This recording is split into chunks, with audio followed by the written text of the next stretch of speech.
Ravi's International School. Trust assured for your child. A sprawling, safe and home-like campus for residential and day scholars. Call 7331 99964. కానీ రాజకీయాల్లో ఉన్నప్పుడు కొంత ఇది కావాలి కదా. అది దానికి ఇప్పుడు నాకు చెప్పండి.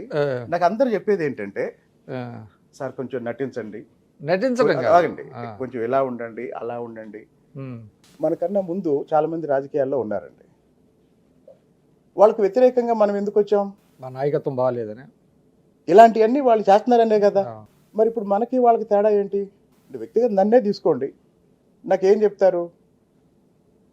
మీరు అలా ఉండండి, ఇలా ఉండండి అని చెప్తారు. వాస్తవానికి ఇవన్నీ మనం అవతల వాళ్ళు వ్యతిరేకించినవే కదా.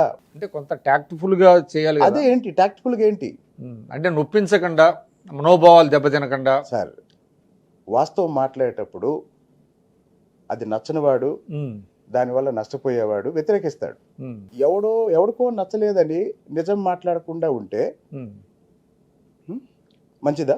సో ఒక విషయం చెప్తాను. మా నియోజకవర్గంలో మొన్న గొడవ జరిగింది. వాళ్ళు నేను ఎవరో మహిళ మీద దాడి చేసామని ప్రచారం చేశారు. మేము కొత్తగా సిమెంట్ రోడ్లు వేసాం. కొత్తగా ఒక వీధిలో సిమెంట్ రోడ్ వేసాం. వర్షాకాలం లేదా ఈ రోడ్ వేయక ముందు మోకాళ్ళ లోతు బురద ఉండేది, అక్కడ సిమెంట్ రోడ్ వేసాం. మీరు వచ్చాక నేనే శంకుస్థాపన చేశాను. అది వివాదాస్పద స్థలం. ఇప్పుడు వివాదాస్పద స్థలంలో రోడ్ ఎందుకు వేస్తారన్నా? వివాదాస్పద సిమెంట్ రోడ్ వేసారంటే అర్థం ఏంటి? గవర్నమెంట్ సిమెంట్ రోడ్ వేసారు అంటే అర్థం ఏంటి?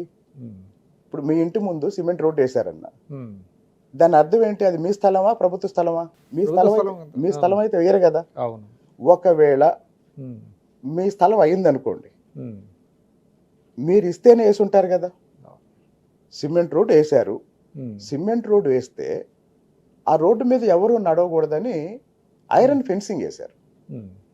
మీ ఇంటి ముందు అటువైపు ఐరన్ ఫెన్సింగ్ వేశారు. ఆ విషయం కూడా నాకు తెలియదు. అదే వీధిలో పార్టీకి సంబంధించిన ఒక మహిళ చనిపోయారు. ఆ కుటుంబాన్ని పరామర్శించడానికి నేను వెళ్ళాను. వెళ్ళినప్పుడు ఆ వీధిలో ఉన్న 10 మందికి వచ్చి ఏం చెప్పారంటే, మీరు సిమెంట్ రోడ్ వేశారు కానీ మమ్మల్ని నడవనివ్వట్లేదు అని చెప్పారు. ఎందుకు నడవనివ్వట్లేదు అంటే కంచేశారు అన్నారు. పదండి అంటే ఒక 4 ఏళ్ల తర్వాత పదండి అంటే చాలా దారుణం ఏంటంటే, మామూలు మనం పొలానికి ఇనుప కంచేస్తామే అలా వేశారు. అది తీశాను, నేనే తీశాను. అంటే వాళ్ళని అయితే మాట్లాడలేదా మీరు? అందరు అక్కడే ఉన్నారు. ఓకే, అది నేను తీశాను.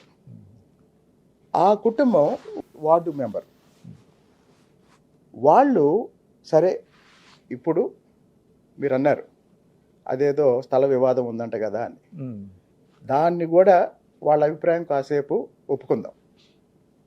2019లో ఎన్నికల సమయంలో తిరువూరు తెలుగుదేశం అభ్యర్థి జవహర్ గారు, అప్పుడు ఆయన మంత్రి, కోవూరు నుంచి వచ్చాడు ఆయన, జవహర్ గారు మంత్రి,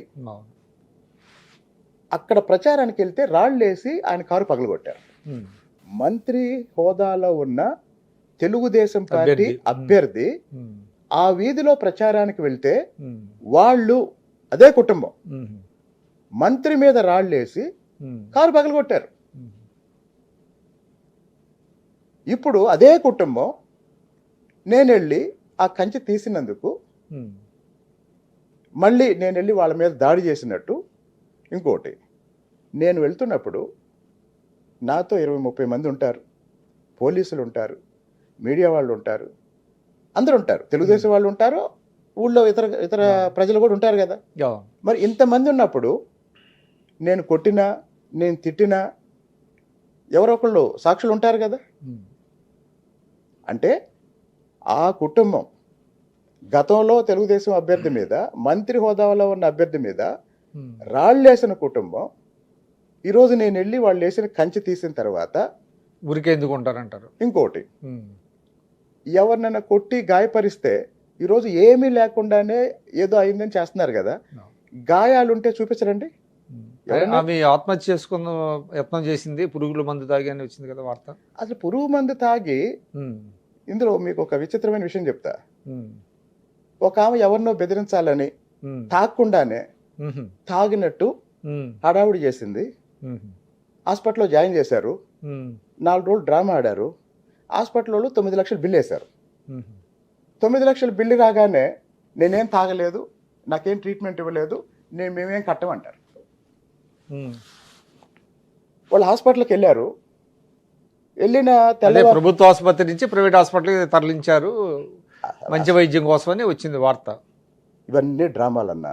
ఆ, మరి ఇంకో నిజంగా ఒక ఎమ్మెల్యే ఒక ఊరిలో బహిరంగంగా తిట్టినా కొట్టినా ఎవరొక్కళ్ళు కనీసం ఒక్కళ్ళైనా చూస్తారు కదా, ఒక్కళ్ళైనా. అందులో చుట్టూ ఈ అంతమంది రోజుల్లో ఉంటారు కదా. ఫోన్ల ద్వారా ఆ, తీసేసి ఇంకోటి అసలు ఒక ఎమ్మెల్యే ఇంట్లోంచి బయటికి వచ్చి, ఒక నాయకుడు ఇంట్లోంచి బయటికి వచ్చి మళ్ళీ ఇంట్లోకి కానీ వెళ్ళేంత ఇన్సిడెంట్ వరకు మీద మీకు పార్టీ సమన్ చేసిందని వచ్చింది వార్త. చాలా గాలి వార్తలు సోషల్ మీడియాలో వస్తాయండి. రాలేదా? ఏం రాలేదు. చంద్రబాబు గారు పార్టీ పెద్దల్ని ఆదేశించారు, కొలుగుపూడిని పిలిచి మాట్లాడమని అన్నారని మరి వార్త వచ్చింది. పిలవలేదే, పిలవలేదా? పిలితే నేను వెళ్ళాలి కదా. అచ్చా. ఇవన్నీ గాలి వార్తలు అన్న. ఉమ్, ఇంకోటి, చంద్రబాబు నాయుడు గారు ఆ ఎమ్మెల్యేని మందలించారు, చంద్రబాబు నాయుడు గారు ఈ మంత్రిని మందలించారు. ఏమీ లేకపోయినా ఉమ్, కొన్ని మీడియా సంస్థలు ఇలాంటి వార్తలు తరచుగా వేస్తున్నాయి. దీనివల్ల తెలుగుదేశం పార్టీకి చాలా నష్టం. అంటే సదరు ఆ, అందుకే- సంస్థలతో మీరు ఏమైనా మాట్లాడారా? ఎందుకు ఎవరితో?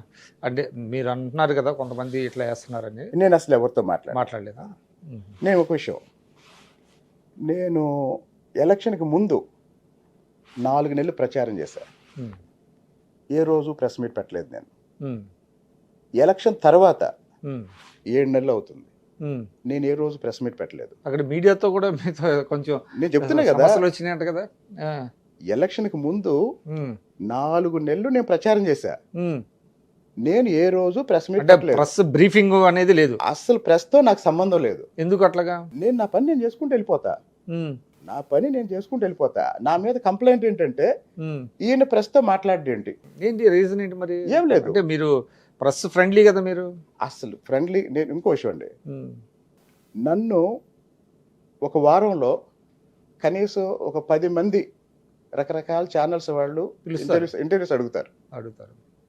నేను కొన్ని 100 మందికి నో చెప్పాను. అవును. ఇంకో విషయం కూడా చెప్తా. వెంకటకృష్ణ గారికి చాలాసార్లు చెప్పాను నేను, ఉమ్. నేను ఇంకా డిబేట్లకు రానండి, నన్ను పిలవమాకండి, వదిలేసేయండి అని. ఎమ్మెల్యే అయ్యాక ఇది కాదు, ఆ, ఎమ్మెల్యే కాకముందు. కాకముందే చెప్పారా? ఉమ్, ఒక్కసారి అమరావతి రాజధాని అని హైకోర్టు ప్రకటించాక ఉమ్, సాంబశివరావు గారికి చెప్పాను నన్ను డిబేట్లకు పిలవద్దని. ఉమ్, వెంకటకృష్ణ గారికి పిలిచారు, చెప్పాను నన్ను డిబేట్లకు పిలవద్దని. అయితే అప్పుడున్న పరిస్థితుల్లో, రాష్ట్రంలో ఉన్న పరిస్థితుల్లో నాలాంటి వాడు ఒకడు మాట్లాడాల్సిన అవసరం ఉంది. మీరు మాట్లాడకపోతే కొన్ని అంశాలకు ఆల్టర్నేటివ్ లేదు, ఉమ్. మీరు మాట్లాడితేనే ఆ వెయిటేజ్ ఉంటుంది అన్నప్పుడు, అప్పుడున్న పరిస్థితులను బట్టి ఉమ్. నేను మాట్లాడేంత. ఇది నేను లైవ్లో కూడా చెప్పాను.